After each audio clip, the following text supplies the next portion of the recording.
اللہ رب العزت نے کلام مجید فرقان حمید پارہ نمبر 5 سورۃ النساء آیت نمبر 31 میں فرماتا ہے ان تجتنبوا کبائر، اگر تم نے اپنے آپ کو بچایا، اجتناب کیا، پرہیز کیا کبائر بڑے گناہوں سے، کبیرہ گناہوں سے،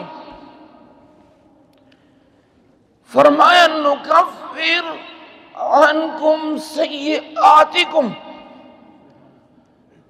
ہم معاف کریں گے آپ لوگوں کی صغیرہ گناہوں کو،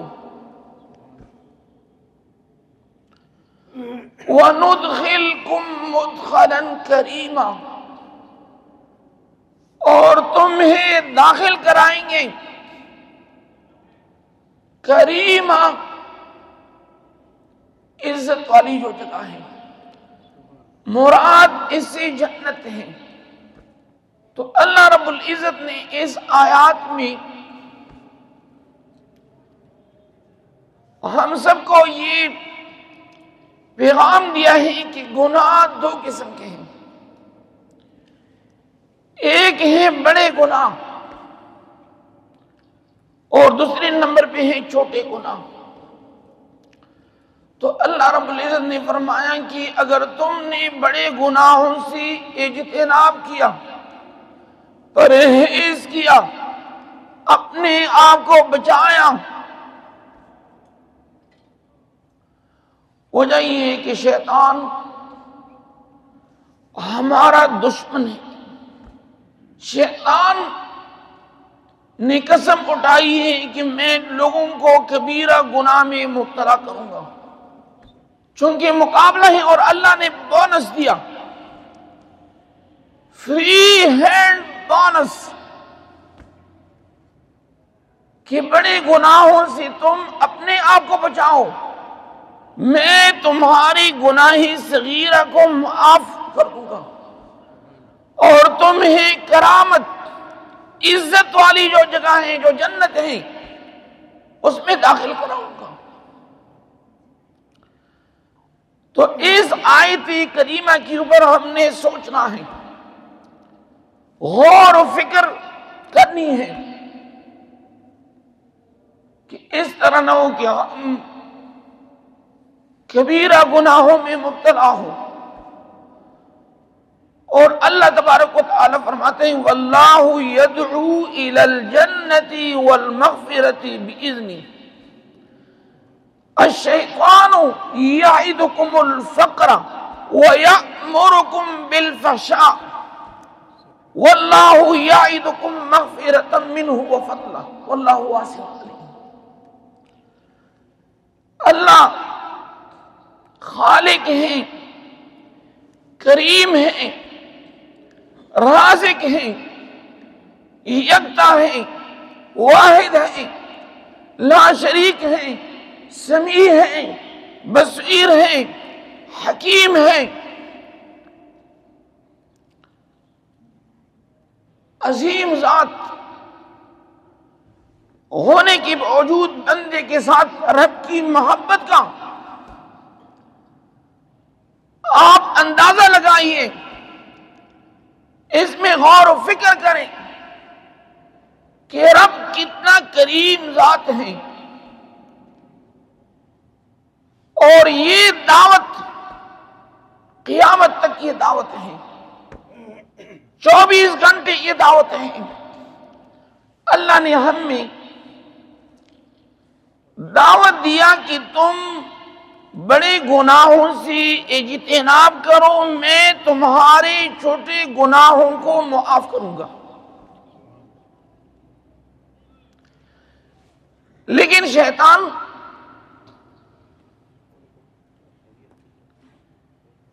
شیطان کی چاہت ہے، اور شیطان نے وعدہ کیا ہے ثم لآتینہم من بین ایدیہم ومن خلفہم وعن ایمانہم وعن شمائلہم ولا تجد اکثرہم شاکرین۔ شیطان نے کہا کہ ہم بے ضرور آئیں گے دائیں طرف سے، بائیں طرف سے، آگے پیچھے، ہم ضرور ہر طرف سے حملہ کریں گے،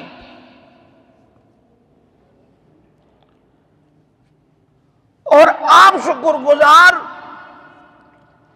بندوں کو نہیں پائیں گے۔ یعنی گناہ کی طلب میں رہنا ایک بندے کی دل میں ہے کہ میں نیکی کروں گا،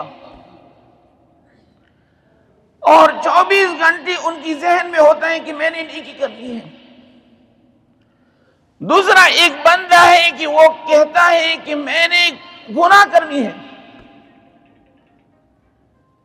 گناہ کی طلب میں رہنا گناہ کرنے سے بڑا جرم ہے، کہ ہر وقت ان کی ذہن میں رہتے ہیں کہ میں نے گناہ کرنا ہے۔ گناہ کا مطلب یہ ہے رب کی مخالفت کرنا۔ اس کا جو آسان معنی اور مفہوم ہے، گناہ رب کی مخالفت کرنا، رب کے حکم سے انکار کرنا، نیکی کرنا۔ اس کا معنی ہے رب کی حکم کو ماننا، رب کو راضی کرنا، رب کے ساتھ کٹا ہوا تعلقات کو بحال کرنا۔ اور گناہ کا مطلب یہ ہے رب کو ناراض کرنا۔ تو نبی کریم صلی اللہ علیہ وسلم نے فرمایا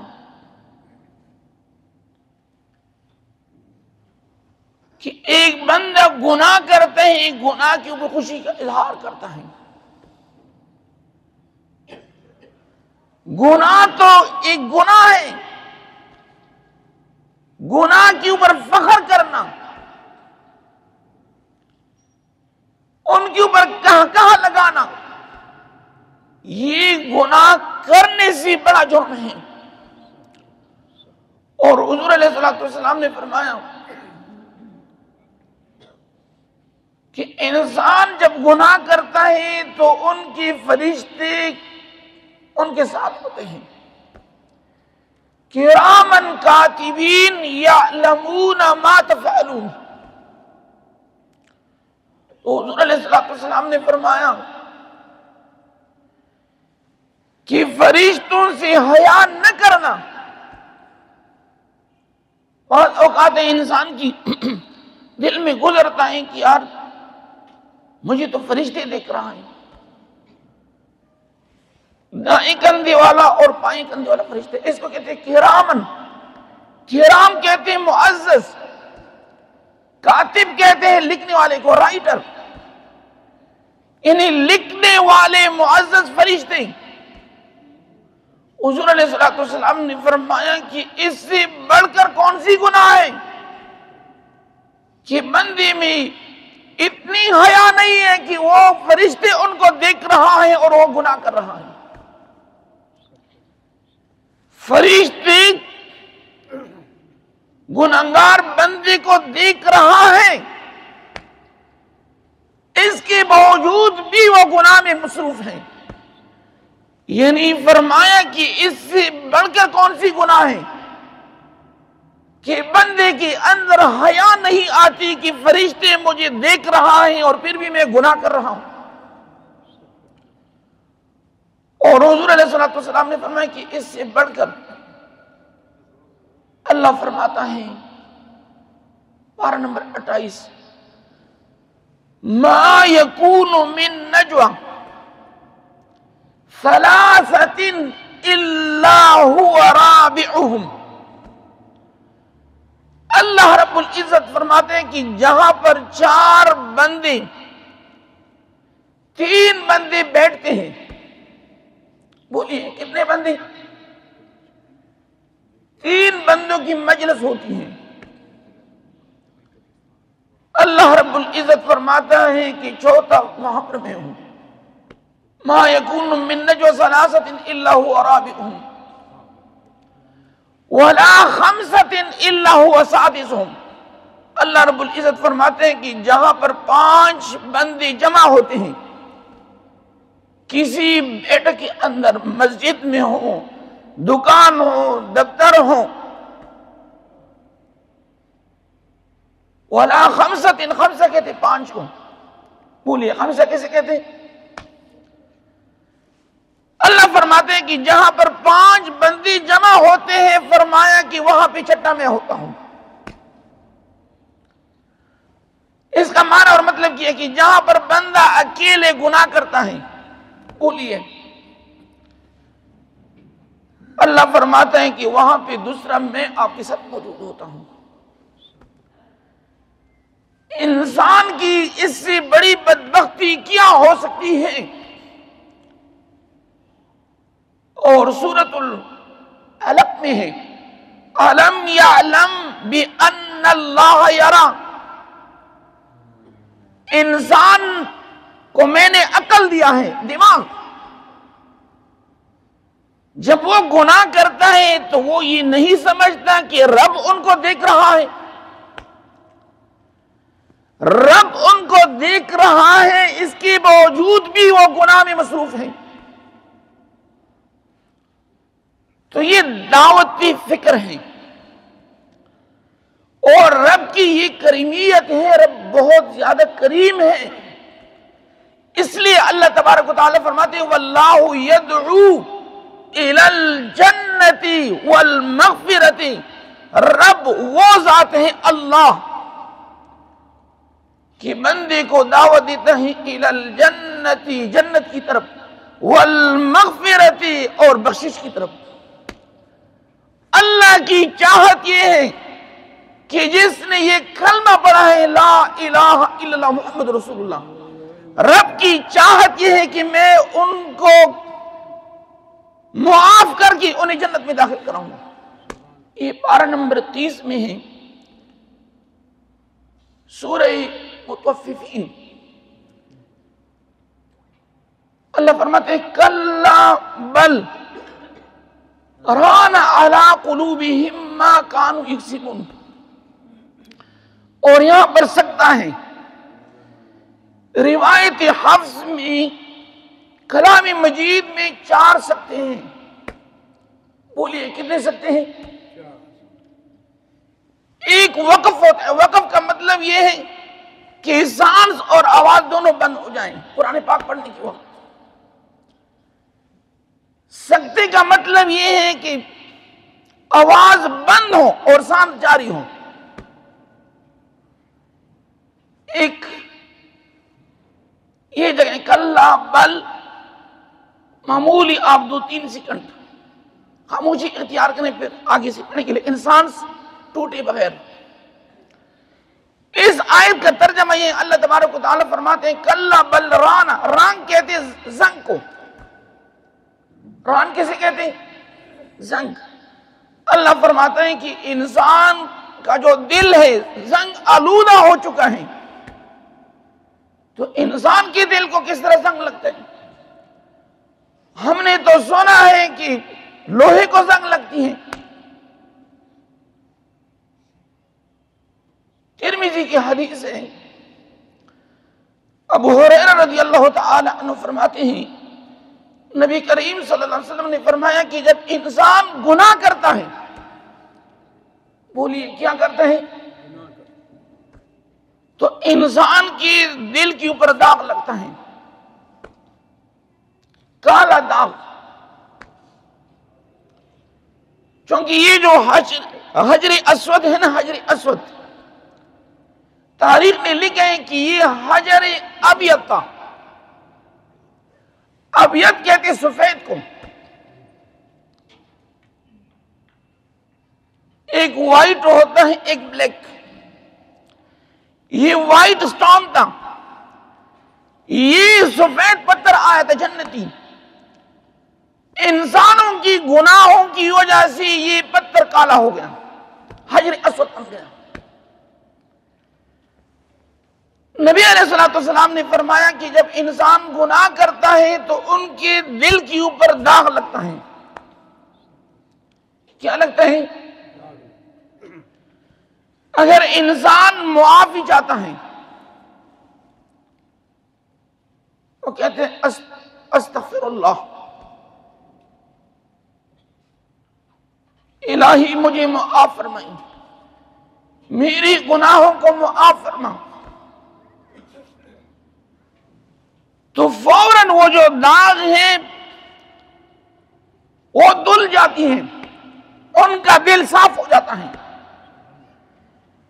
لیکن اگر انسان گناہ کے اوپر مصر رہے، ایک گناہ، دوسرا، تیسرا، چوتھا، بالآخر انسان کا دل زنگ آلودہ ہو جاتا ہے۔ کس طرح ہوتا ہے؟ اس لیے اللہ نے فرمایا کلا بل رانا، انسان کا دل زنگ آلودہ ہو گیا۔ کس طرح؟ علی قلوبہم ما کانوا یکسبون، انسان کی اپنی کسب کی وجہ سے، انسان کی اپنی گناہ کی وجہ سے ان کا دل زنگ آلودہ ہو گیا۔ نبی کریم صلی اللہ علیہ وسلم نے فرمایا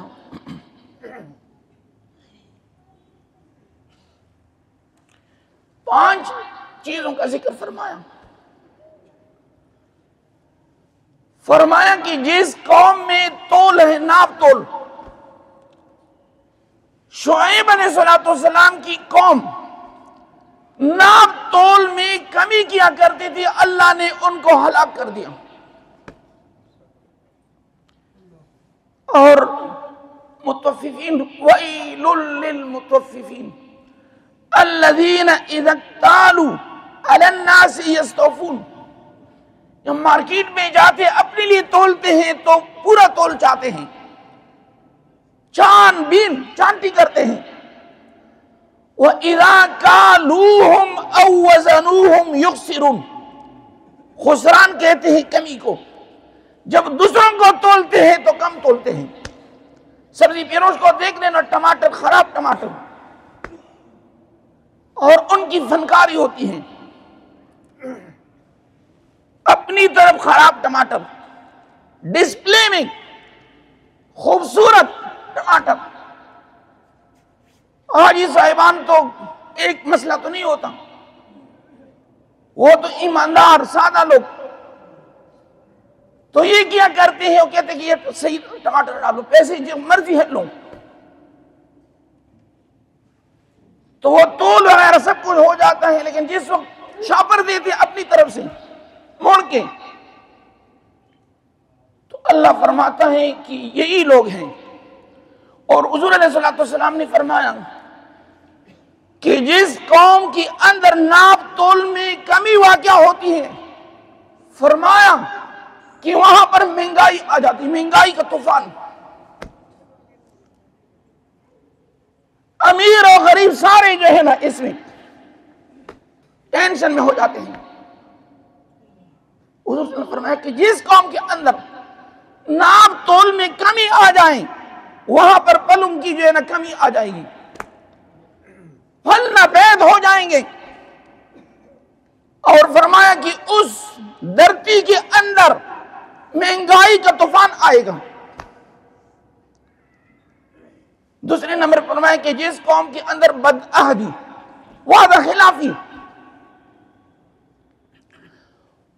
خلافی آ جائیں، اللہ تبارک و تعالی ان کے اوپر ان کے دشمن کو مسلط کریں گے۔ اب دیکھیے، ہم اپنی گریبانوں میں جان کر کیا اس طرح نہ ہو کہ ہم ناپ تول میں کمی کرتے ہیں، کیا اس طرح نہ ہو کہ ہم وعدہ خلافی کرتے ہیں۔ تیسرے نمبر پہ حضور علیہ السلام نے فرمایا کہ جس قوم کے اندر لوگ زکوٰۃ نہیں دیتے، حضور علیہ الصلوۃ والسلام نے فرمایا کہ اللہ رب العزت بارش بند کر دیتا ہے اس کے اوپر، بارش کا ایک قطرہ بھی. اور حضور علیہ الصلوۃ والسلام نے فرمایا اگر جانور نہ ہوتے، اللہ فرماتے ہیں کہ اگر چھپائے جانور نہ ہوتے ان بدبختوں کو میں نے ایک قطرہ پانی بھی نہیں دینا تھا. چونکہ مال اللہ کی عطا ہے. قارون کو اللہ نے کیوں ان قارون من قوم موسیٰ فبغى علیہم وآتیناہ من الکنوز، قارون کی جو خزانے ہیں مال کی 70 یا 300 اونٹ ان کی خزانوں کی جو چابیاں نہیں اٹھا سکتے. تو نبی علیہ الصلوۃ والسلام نے فرمایا کہ جس قوم کے اندر لوگ بخیل ہو جائیں، زکوٰۃ سے منکر ہو جائیں، نبی علیہ الصلوۃ والسلام نے فرمایا کہ ان کے اوپر میں بارش بند کر دیتا ہوں، ایک قطرہ پانی بھی نہیں. اور 3 ہو گئے. نمبر 4، جس قوم کے اندر فحاشی اور یعنی زیادہ ہو جائیں، گانے. اب دیکھیے مساجد کے اندر بھی ڈول باجے اور گانے داخل ہو گئے. ایک طرف ہم سورۃ الفاتحہ کی تلاوت کرتے ہیں، دوسری طرف ٹنگ ٹنگ بالی ووڈ کی گانے. یعنی ہم اتنے سنگ دل ہو چکے ہیں کہ کسی کے دل کے اندر درد نہیں ہے. اگر ان کو کہتے ہیں کہ آپ کا موبائل کیوں گانے لگائے ہیں، مسجد کے اندر لڑائی شروع ہوتی ہے. ایک طرف تو گناہ کرتے ہم، دوسری طرف جب آپ کو دعوت دیتے ہیں کہ غلط کام کیا ہے، مسجد کے اندر لڑائی، مشت گریبان ہو جاتے ہیں. حضور علیہ الصلوۃ والسلام نے فرمایا جس قوم کے اندر فحاشی اور یعنی شروع ہوتی، اللہ ان کے اوپر طاعون کا مرض، طاعون کے مرض میں مبتلا کر دیتے ہیں. نمبر 5، حضور علیہ الصلوۃ والسلام نے فرمایا کہ جس قوم کے اندر قرآن کی فیصلے نہ ہوں. پاکستان کی بدقسمتی ہے، بہت بدقسمتی ہے. 78 سال ہو چکے ہیں. قائد اعظم محمد علی جناح نے نعرہ لگایا تھا پاکستان کا مطلب کیا؟ بولیے لا الہ الا اللہ محمد رسول اللہ صلی اللہ علیہ وسلم. 78 سال ہو گئے، ملک کا تماشا انہوں نے بنایا ہوا ہے. یعنی حضور علیہ الصلوۃ والسلام نے فرمایا کہ اگر تمہارے فیصلے قرآن کے خلاف ہو تو میں تمہیں دنیا میں سزا دوں گا. دنیا میں سزا کیا ہے؟ فرمایا کہ ایک دوسرے کا خوف. اب دیکھیے قوانین ایک دوسرے کے لیے بنا رہے ہیں کہ ایسے مضبوط قوانین ہم بنائیں کہ اگر کل وہ آ جائیں کہ ان کی ہاتھ ہمارے تک نہ پہنچے. یہ حضور صلی اللہ علیہ وسلم نے فرمایا ہے 1500 سال پہلے کہ دنیا کے اندر میں نے تمہیں سزا دینی ہے. سزا یہی ہے کہ ایک دوسرے کے لیے خوف پیدا ہو جائے گا، ایک دوسرے کے سائے سے وہ ڈریں گے.